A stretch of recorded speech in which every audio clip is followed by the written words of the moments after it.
அனைவருக்கும் வணக்கம். என்ன கேள்வி? ஆலோசனை கூட்டம் நடத்திருக்கீங்க. ஏதாவது முக்கியமான விவாதங்கள் நடந்ததா அல்லது யாரையாவது புதுசா இணைக்கிறதுக்கு ஏதாவது பேசியிருக்கீங்களா? ஒருங்கிணைந்த அதிமுக இணைப்பது குறித்து ஏதேனும் முக்கிய ஆலோசனைகள் எதுவும்? ஏன்னா டெலிபேட் ஆலோசனையோட சாராம்சம் என்ன சொல்லலாம்? இன்னைக்கு உள்ள கூட்டத்துடைய சாராம்சம் கன்னியாகுமரி கோட்டத்தில் உள்ள நிர்வாகிகள் புதுசாக நாங்கள் எல்லா பிரிவுகளுக்கும் பிற அணிகளுக்கும் நம்ம பொறுப்புகளை போட்டிருக்கிறோம். அதனால அவங்கள எப்படி வழி நடத்தணும் அப்படிங்கிறதுக்கான ஆலோசனை கூட்டம் தான், வேற எந்த இதுவும் இல்லை. நேற்று தமிழக முதலமைச்சர் கல்வியில் சிறந்த தமிழ்நாடு கல்வியில மிகப்பெரிய உயர்ந்ததா சொல்றாரு. ஆனா மற்ற எல்லா தமிழரும் நேற்று கூட டோனாவூர்ல புத்தக பையோட அருவாள சென்று 2 மாணவர்களை வெட்டக்கூடிய சூழ்நிலை தான் கல்வியில் இருந்ததா மற்ற கட்சிகளுக்கு விமர்சனம். நீங்க எப்படி பாக்குறீங்க? நீங்களே பதிலே சொல்லிட்டீங்க, பையிலேயே அருவாளை தூக்கிட்டு போறாங்க அப்படின்ட்டு. அந்த அளவுக்கு தான் இன்னைக்கு சட்டம் ஒழுங்கு சரியில்லாத ஒரு சூழ்நிலை. கல்வியில் சிறந்த தமிழ்நாடு, கவி கம்பன் பிறந்த தமிழ்நாடு, நமது எல்லா வகையான சாஸ்திரங்களும் நிரம்பிய தமிழ்நாடு. ஆனால் நீ கல்வியில் இவ்வளவு தூரம் பின்தங்கி இருக்குங்கிறது எதோ சொல்லுது. இன்னைக்கு இவங்களுடைய சுய விளம்பரத்துக்காக பள்ளிக்கூடத்தையே லீவ் விட்டுட்டு மாணவர்களெல்லாம் போக சொல்லிட்டு இவங்க அவங்களுடைய விளம்பர பலகையெல்லாம் வச்சு இன்னைக்கு நடத்திட்டு இருக்காங்க. இப்படிதான் இவங்களுடைய கல்வி நடந்துட்டு இருக்கு. ஜிஆர் மற்ற மாநிலங்களோடு ஒப்பிடும்போது அதிகரிச்சிருக்குங்கிறது தான் முதலமைச்சர் பேசும்போது குறிப்பிட்டார். எந்த உயர்கல்விக்கு போகக்கூடியவர்களுடைய எண்ணிக்கை மற்ற மாநிலங்களோடு ஒப்பிடும்போது அதிக அளவில் இருக்குங்கிறத அவர் குறிப்பிட்டு பேசுறாரு. முந்தி இருக்கிறத விட நான் முதல்வன் திட்டத்தின் மூலமா நிறைய பேர் பயன்பெறாங்கிறதை நேற்று மென்ஷன் பண்ணி பேசுறாரு. இந்த ஸ்கீம்லாம் மக்களுக்கு சேர்ந்திருக்குன்னு சொல்றாரு. அது மாண்புமிகு தமிழக முதலமைச்சர் மட்டும்தான் சொல்லிட்டு இருக்காரு. பத்திரிகையில் நீங்கெல்லாம் சொல்ல முடியாது. ஏன்னா எவ்வளவு காலி பணியிடங்கள் இருக்குது தமிழ்நாட்டில். பள்ளிக்கூடங்களில் கிட்டத்தட்ட 4000க்கு மேல காலி பணியிடங்கள் இருக்கு. உயர்கல்வியில கொஞ்சம் இப்போ நிரப்பிட்டு அது பிறகு வெறும் வார்த்தைகளால தான் இருக்கே தவிர இன்னைக்கு நடைமுறையில் எந்த விதமான நன்மையும் தமிழகத்திற்கு இல்லை. ஆளுநருடைய விமர்சனம் ஒருபுறம், மற்ற மாநிலங்களோடு உத்தரப்பிரதேசம், பீகாரினுடைய கல்வி நிலைமையை விட தமிழ்நாட்டினுடைய கல்வி நிலைமை மோசமா இருக்குன்னு ஆளுநர் பேசின ஒரு சில வாரங்களுக்குள்ள இப்படி ஒரு நிகழ்ச்சியை நடத்தி அதற்கு பதில் சொல்லக்கூடிய வகையில முதலமைச்சர் வச்சிருக்கிறாரா? அதே போல நிறைய நடிகர்கள் அந்த நிகழ்ச்சியில கலந்துகிட்டாங்க, இயக்குநர்கள் கலந்துகிட்டாங்க. அந்த மாதிரியான ஒரு செட்டப் மூலமா அந்த இதை எஸ்டாப்ளிஷ் பண்றதை எப்படி பாக்குறீங்க? நடிகர்கள் எந்த கட்சியை சார்ந்தவர்களும் கிடையாது. நாளைக்கு நம்மளும் ஒரு நிகழ்ச்சி வச்சு கூப்பிட்டாங்கன்னா அவங்களும் அதில் கலந்துக்கிடுவாங்க. இப்போ அதில் மாற்று கருத்து யாருக்கும் இருக்க முடியாது. அதனால் நடிகர்களை கட்சியில் நம்ம சொல்லி இருக்கிறதுக்கு எல்லா நடிகர்களையும் சொல்ல முடியாது. சில நடிகர்கள் அந்த கட்சியில் டிக்ளேர் பண்ணிட்டு அவங்க அந்த கட்சியில் இருக்கிறாங்க, அது வேற விஷயம். அது மூலம் ஒரு விளம்பரத்தை தேடுறாங்க இந்த அரசு, அவ்வளவுதான்.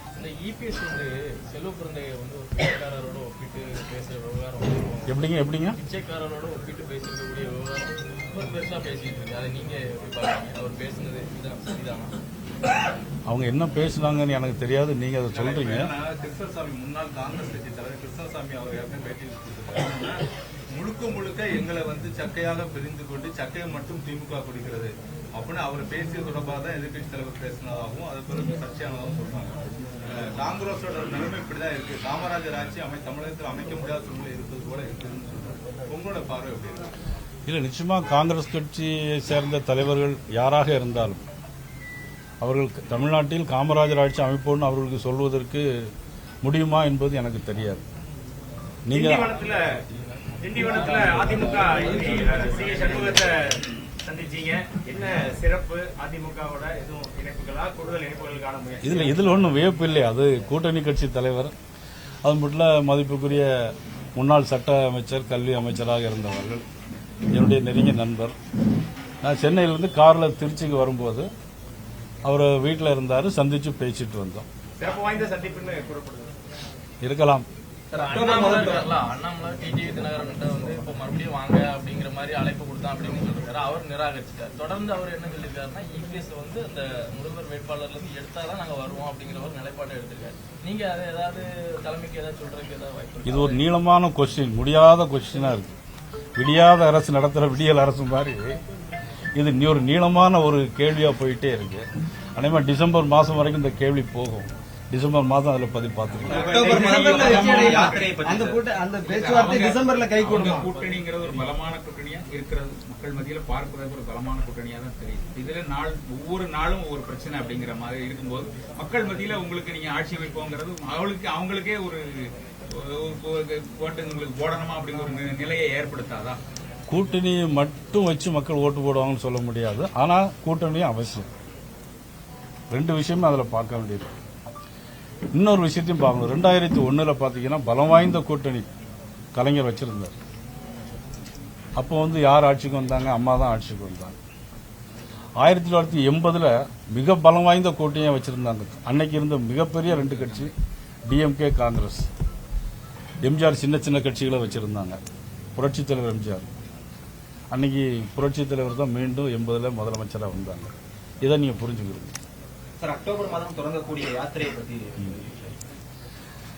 அதாவது அக்டோபர் 12ஆம் தேதி ஸ்ரீலிபுத்தூர்லேருந்து முதல்ல சாமி கும்பிட்டுட்டு ஆண்டாள் கோயிலில் சாமி கும்பிட்டுட்டு அங்கே நாங்கள் ஆரம்பிச்சுட்டு அதனுடைய தொடர்ச்சி மதுரையில் அன்னைக்கு அந்த எங்களுடைய யாத்திரை பயணம், மக்கள் சந்திப்பு பயணம் தொடருது. அதில் அகில இந்திய தலைவரும் நமது மக்கள் நல்வாழ்வுத்துறை அமைச்சர், மத்திய மக்கள் நல்வாழ்வுத்துறை அமைச்சராக இருக்கக்கூடிய திரு JP நட்டா அவர்கள் அதை கலந்து கொண்டு ஆரம்பித்து வைக்கிறார்கள். இன்னைக்கு செங்கோட்டையன் பேசும்போது கூட நான் தொடர்ந்து வலியுறுத்துறது, இது என்னோட கருத்து இல்ல, அதிமுக கட்சிக்காரங்களோட தொண்டரோட கருத்து, பொதுமக்களோட கருத்து. என்னோட தொகுதிக்கு செல்லும்போது கூட அங்குள்ள பொதுமக்கள் சொல்லக்கூடிய கருத்தை தான் முன்னெடுத்து வச்சிருக்கேன். எல்லாரும் ஒன்றிணைந்தால் மட்டும்தான் அதிமுக வருகின்ற சட்டமன்ற தேர்தலில் வெற்றி பெற முடியும். இல்லை என்றால் கடந்த காலங்களில் நடைபெற்ற தோல்வியை போலவே சென்றுவிடும் சொல்லி இன்னைக்கு சொல்லியிருக்காரு. நீங்க அதை எப்படி பாக்குறீங்க? திரு செங்கோட்டையன் அவர்கள் 1977ஆம் ஆண்டிலிருந்து தொடர்ந்து சட்டமன்ற உறுப்பினராக, அமைச்சராக அந்த கட்சியில் அதிமுகவுடைய கட்சியில் பல்வேறு பொறுப்புகளில் தலைமையேற்று நடத்தி வந்தவர். நல்ல ஒரு அனுபவம் வாய்ந்தவர். இருந்தாலும் கூட நாட்டு மக்கள் இன்னைக்கு திமுக அரசு வேண்டவே வேண்டாம் அப்படிங்கிற முடிவு இருக்கணும். எத்தனை கட்சிகள் கூட்டணி வச்சாலும் சரி, அவங்க ஓட்டுக்கு எவ்வளவு பணம் கொடுத்தாலும் சரி, மக்களுடைய முடிவு ஒரு மிகப்பெரிய மாற்றத்தில் இருக்குங்கிறது தான் இன்னைக்கு தமிழகத்தினுடைய நிலைமையா இருக்கு.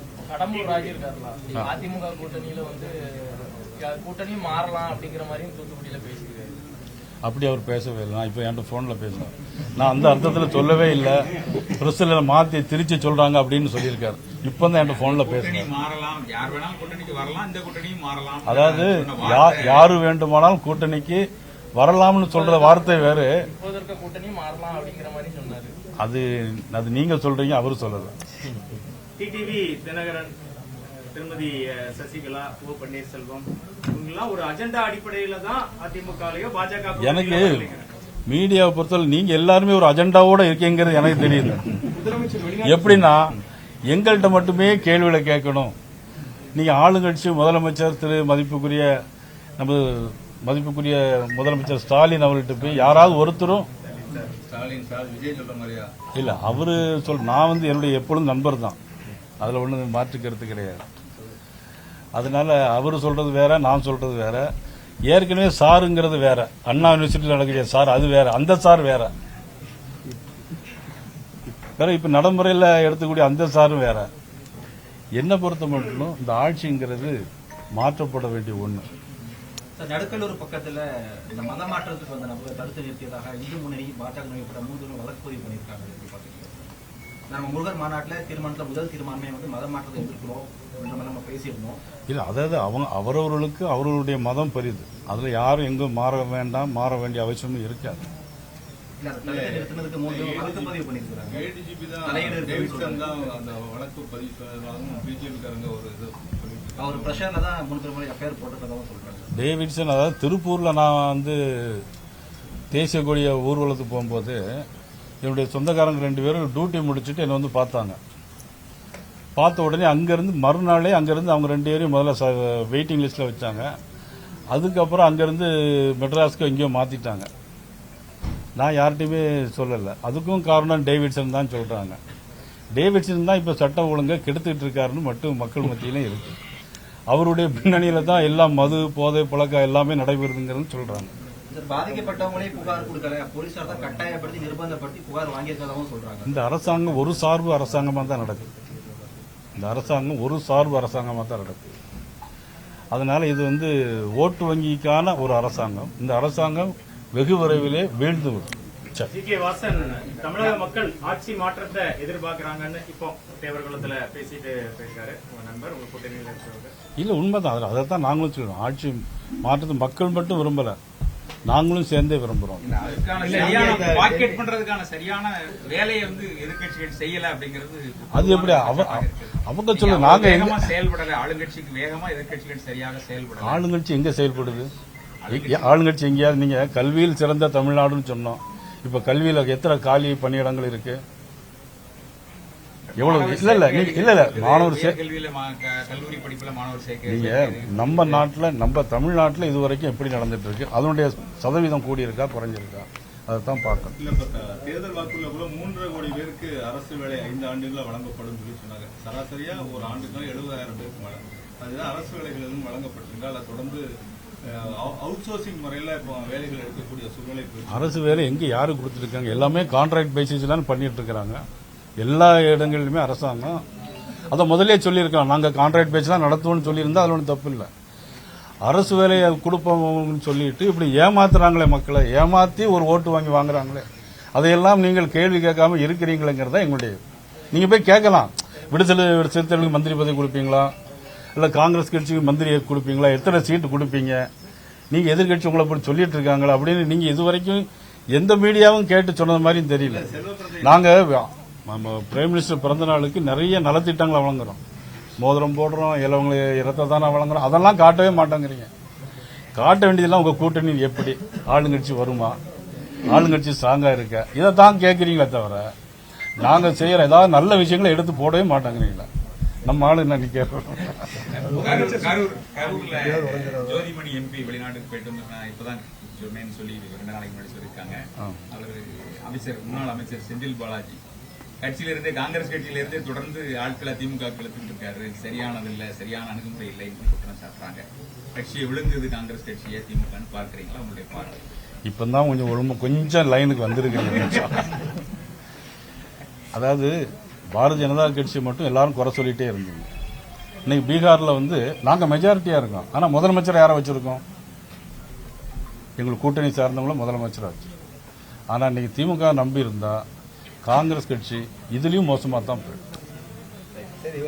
முதலமைச்சரோட வெளிநாட்டு சுற்றுப்பயணம் குறித்து வெள்ளரிக்கை அனைத்து எதிர்கட்சிகளும் கேட்டுருக்கீங்க. நான் கேட்டுட்டே இருந்தேன். டிஆர்பி அமைச்சர் வந்து வெள்ளை காகிதத்தை விட்டு ஞாபகத்தை விட்டு வெள்ளரிக்கை எப்படி பாருங்க? அதாவது இப்ப நீங்க கேள்வி கேட்கறீங்க, நான் பதில் சொல்லணும், அல்லது பதில் நீங்க சொல்றது சரியில்லைன்னா சொல்லணும்.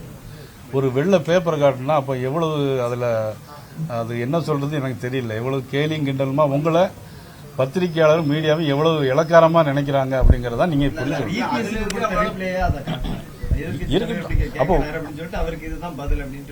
அப்ப அதுல என்ன அர்த்தம்? அப்ப எப்படி ஜனநாயகம் இருக்க முடியும்? அதுல